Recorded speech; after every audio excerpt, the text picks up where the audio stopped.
She walked onto the set like she owned the air around her, her heels clicking in a rhythm that matched the confidence in her eyes. A flash of her signature smirk cut through the pre-show chatter as she adjusted the lapel of her sharply tailored designer blazer and outfit that didn't just say, "Don't mess with me," screamed it. This wasn't a woman arriving for a casual morning chat. This was Meghan Markle's version that didn't bother hiding the steel beneath the charm. The version that understood cameras were rolling, every word would be dissected, and the stage was hers for the taking. She had come for validation, for applause. And though she'd never say it out loud, maybe a little revenge. But today, sitting across from her, was not some obliging host with carefully pre-approved questions. No, today, the seat opposite belonged to Howard Stern, a man who built an empire by asking the questions no one else had the nerve to touch. The kind of interviewer who didn't care about royal titles, curated images, or PR scripts. And if Meghan expected him to bend, she was going to be sorely disappointed. The View studio buzzed with its usual pre-show energy. Camera operators adjusted angles, producers barked last-minute notes, mugs were placed just so on the iconic coffee table, and the audience, a packed house of mostly women aged 35 to 60, lined forward in whispered anticipation. The guest list today wasn't ordinary, and everyone knew it. "She's in makeup." A stagehand whispered into his headset, his voice tinged with a mix of excitement and warning. "And she's got opinions." Howard Stern was already in the guest co-host chair for the day, long legs stretched out. Glancing down at his scribbled notes with that sardonic half-smile he'd perfected decades ago, he didn't look up when he muttered, just loud enough for his mic to catch it. "Good. Let's see if she can handle mine." The intro music hit upbeat, glossy, the kind that told viewers they were in for morning banter. The camera panned. Across the panel, Whoopi Goldberg in a calm, layered cardigan. Joy Behar in a bold orange jacket. Sunny Hostin, ever-perfect smile, locked in place. And then, from stage left, she appeared. Meghan Markle, moving with the measured grace of someone who knew every eye was on her. It wasn't just walking, it was a procession. The applause erupted instantly, and Meghan basked in it, pausing just enough for the moment to land before taking her seat. "Ladies and gentlemen," Whoopi began with her signature warmth. "Joining us today, an actress, philanthropist, podcast host, and of course, former royal Meghan Markle." Meghan waved, her smile radiant, her posture regal yet relaxed. She crossed her legs, leaned slightly toward Joy, and locked on with that practiced, camera-ready smile that said, "I'm in control here." Joy started easy. "So, Meghan, what brings you here today? I know you've got a lot going on." Meghan nodded graciously. "I'm here to talk about truth," she said, chin tilting upward ever so slightly. "Too many women are silenced. Too many people don't have a platform. I think it's important that I continue using mine responsibly." Howard leaned back, arms crossed, one eyebrow lifting. "Responsibly," he repeated, his voice low but clear enough for the microphones to catch. "That's a loaded word." Meghan's head turned slowly toward him. "Excuse me?" Howard leaned forward now, polite smile in place, but there was steel under it. "I just mean, when you have a platform that large, every word gets amplified. Doesn't it ever cross your mind that sometimes silence can be more powerful than?" Another Netflix deal. The air tightened. "Wow," Meghan said, her smile fading into a measured, disapproving stare. "That's a very old-school male perspective." Whoopi chuckled, the kind of chuckle you use to break tension before it cracks. All right. Let's keep it friendly. We've got a lot to cover," but Meghan was already pivoting. "Howard," she began, voice soft but coated in condescension. "You made a career saying whatever you wanted, no matter who it hurt. So I find it Interesting that you would lecture me about responsibility. The audience let out a collective, "Oh." Howard didn't flinch. "Fair enough," he said evenly. "But I also never claimed to be a humanitarian." Joy jumped in, trying to redirect. "Let's talk about your foundation work, Meghan." "No," Meghan cut in sharply. "Let's not skip over this." She turned fully toward Howard. "What exactly is your issue with me? That the first married a prince?" "That. I decided not to stay silent. Or is it just easier for you to make me the villain because I refuse to conform?" Howard's eyes stayed locked on hers. "My issue, Meghan, isn't personal. It's observational. You want to be taken seriously as an advocate for mental health, women's rights, racial equity. Great, but you wrap it all in this misunderstood princess narrative. It's hard to tell where the cause ends and the career begins." "Wow," Meghan repeated, but this time with a smirk. "That's rich coming from someone who's made millions off shock value and locker room humor." Howard gave a thin smile. "Touché. I never said I was a role model." Joy tried again. "Maybe we can all agree everyone's evolving. I'm not interested in fake niceties," Meghan said flatly. Whoopi's brows knitted. "Nobody's being fake here, Meghan." "Come on, Whoopi," Meghan snapped, her tone sharp now. "We all know this show doesn't ask the real hard questions. That's why you bring people like Howard on to pretend we're edgy while still serving coffee table feminism." The audience gasped. Joy looked stunned. Whoopi leaned forward, voice low but firm. "Are you calling us fake feminists, Meghan?" Shifted in her seat, crossing and uncrossing her legs. "I'm saying if we truly cared about change, we wouldn't keep inviting men like him to hijack the narrative." Howard let out a short laugh. "You invited me, sweetheart. Don't pretend I crashed the gates of Buckingham." A ripple of applause and laughter rolled through the room, some supportive, some nervous. "That's exactly what I'm talking about," Meghan shot back. "You turn everything into a joke. This isn't funny." Howard's expression changed, dropping the smirk for the first time. "Neither is monetizing trauma, Meghan, but here we are." The tension was suffocating. Whoopi rubbed her temples. "Let's take a quick break before someone jumps over the table." Joy forced an awkward laugh. "Stay with us, folks. We'll be right back with Meghan Markle and Howard Stern if they're still here." The applause sign lit up, but the room felt electric, like the moment before a storm breaks. Asterisk when the view returned from commercial. The tension hadn't evaporated, had thickened, compressed into something sharper. The air inside the studio felt heavy, the kind of heavy that makes every breath feel just a little harder. The cheerful, cozy backdrop of coffee mugs and throw pillows suddenly felt like the wrong set. This wasn't a talk show anymore. This was a cross-examination. Meghan sat differently now. One leg tucked neatly under the other, hands folded in her lap in a stillness that was more calculated than calm. Her smile remained, but it had cooled, more porcelain than warm, more a shield than a welcome. Across from her, Howard Stern looked entirely unshaken, lounging back in his chair with the loose, dangerous comfort of a man who had been in hostile interviews before and lived to relish them. "Welcome back," Whoopi said, her voice tight, controlled. "If you're just tuning in, well, you've missed some sparks," Joy muttered into her mic, not quite under her breath. Howard didn't miss a beat. He turned directly toward Meghan, his eyes narrowing slightly.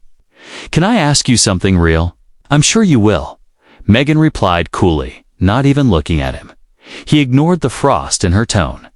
"Why are you still so angry?" Meghan blinked once, then turned her head slowly, as though weighing whether she'd heard him correctly. "Excuse me? You heard me?" His voice stayed calm, almost gentle. "You walked out here with a chip on your shoulder the size of Windsor Castle. You're successful. You're free. You have a loving husband, kids, multi-million-dollar deals. Why does it still seem like you're mad at the world? The question hovered in the air like smoke after a firework. Whoopi glanced down at her. Notes, joy shifted in her seat. The audience fell into a hush that was nearly uncomfortable.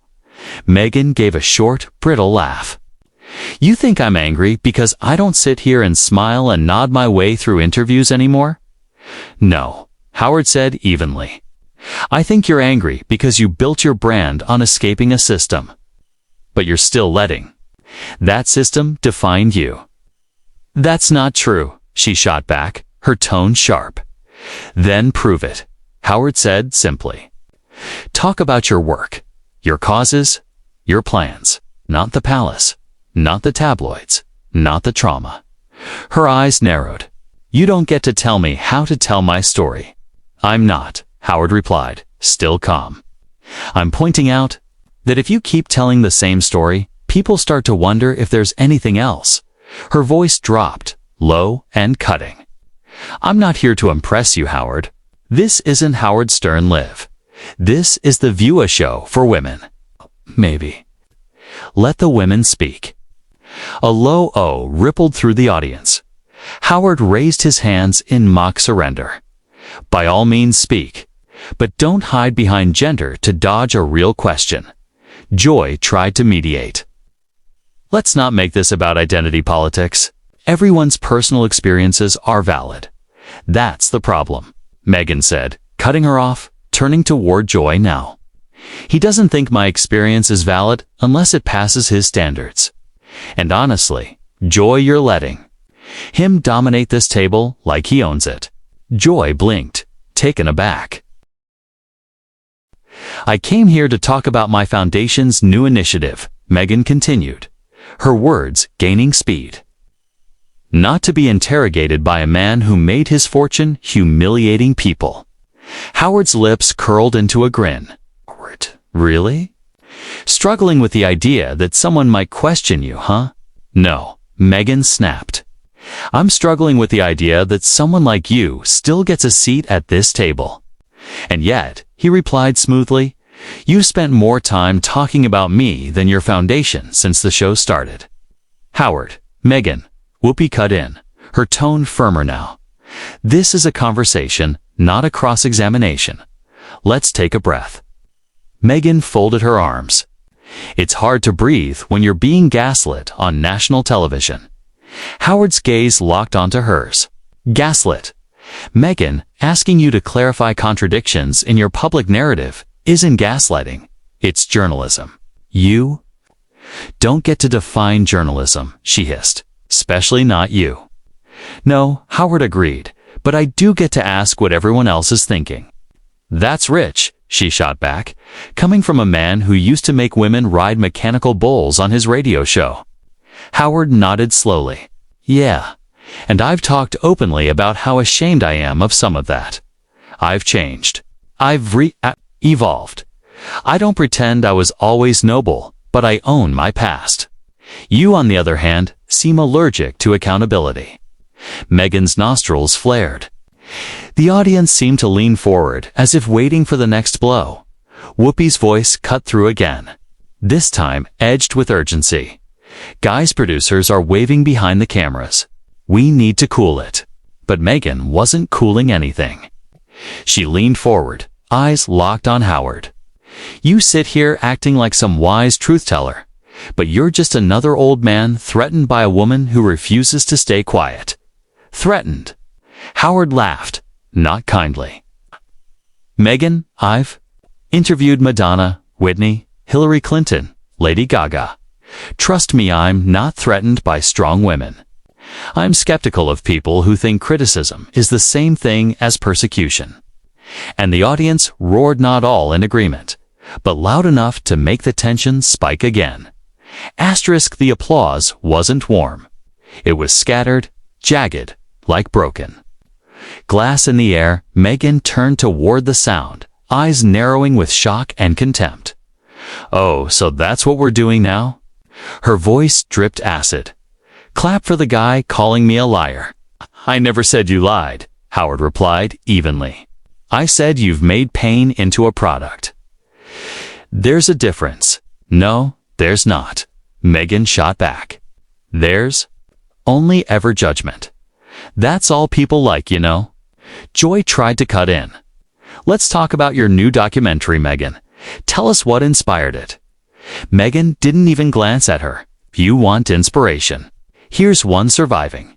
The most powerful media machine in the world, targeting me every single day for years, and still showing up. That's inspiration. Howard leaned forward. That same machine amplified your wedding, your projects, your causes, your podcast. You can't praise the spotlight when it flatters you and curse it when it doesn't. I never asked for the spotlight, she snapped. You married a prince, Howard said bluntly.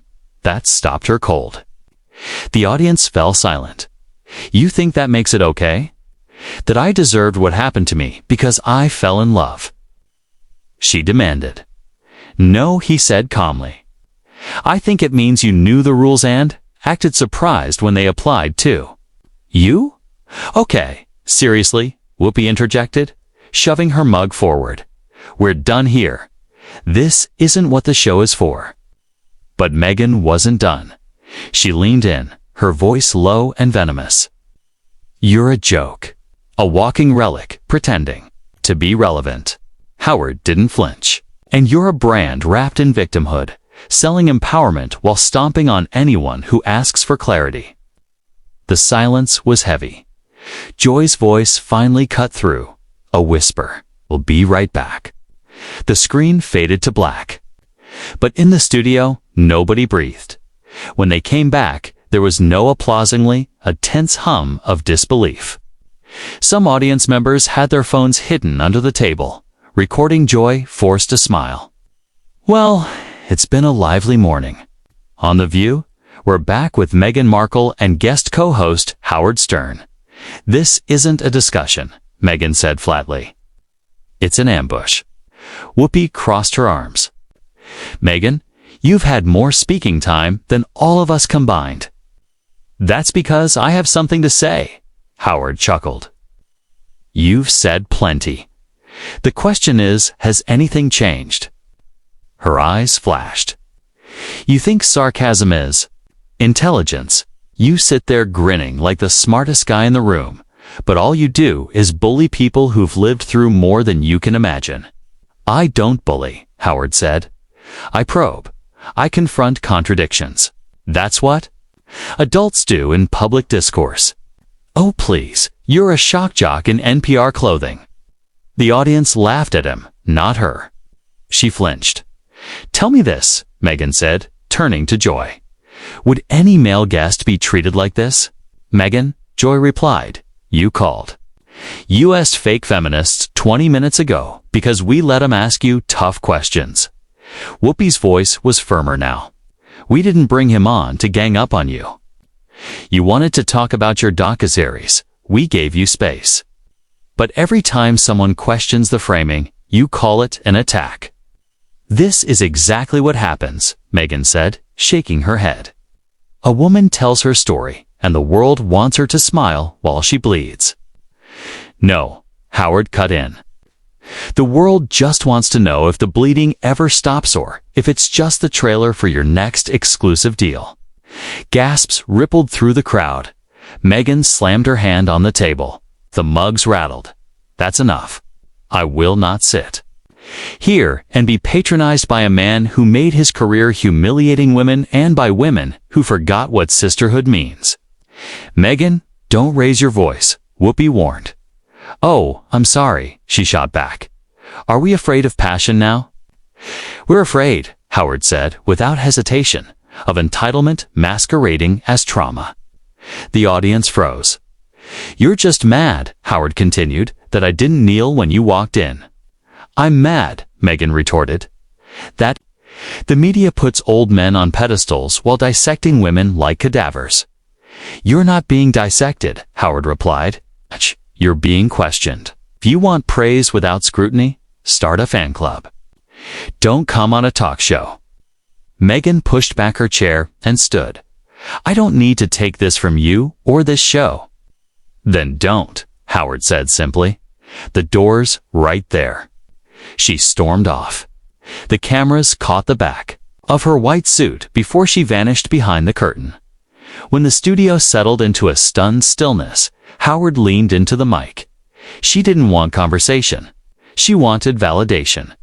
And when she didn't get it, she performed the exit, played the victim, shifted the narrative. Nobody interrupted. At some point, he said, "You stop being a survivor and start being a brand. And that's when people see through you." The silence was suffocating. Finally, Whoopi said, "We'll be right back."